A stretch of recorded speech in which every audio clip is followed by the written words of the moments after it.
মঙ্গলবার দুপুর 12টার দিকে বগুড়ার সান্তাহার থেকে ছেড়ে আসা পদ্মরা কমিউটার ট্রেনটি রংপুরের পীরগাছা রেল ক্রসিংয়ে 6টি বগি লাইনচ্যুত হয়। এতে বন্ধ হয়ে যায় রংপুর লালমনিরহাট ও কুড়িগ্রামের সঙ্গে গাইবান্ধা এবং বগুড়ার রেল যোগাযোগ। চরম দুর্ভোগে পড়েন যাত্রীরা। পরে বিকেল 5টায় লালমনিরহাট থেকে ঘটনাস্থলে পৌঁছায় রিলিফ ট্রেন। এর 1.5 ঘন্টা পর উদ্ধার কাজে যোগ দেয় পার্বতীপুর থেকে আসা আরও একটি উদ্ধারকারী ট্রেন।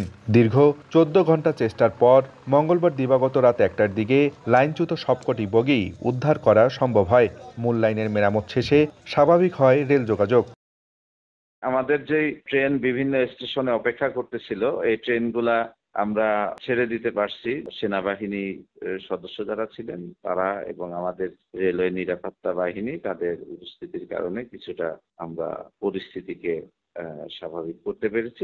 এদিকে দুর্ঘটনার কারণ অনুসন্ধানে 4 সদস্যের তদন্ত কমিটি গঠন করেছে রেলওয়ে বিভাগ।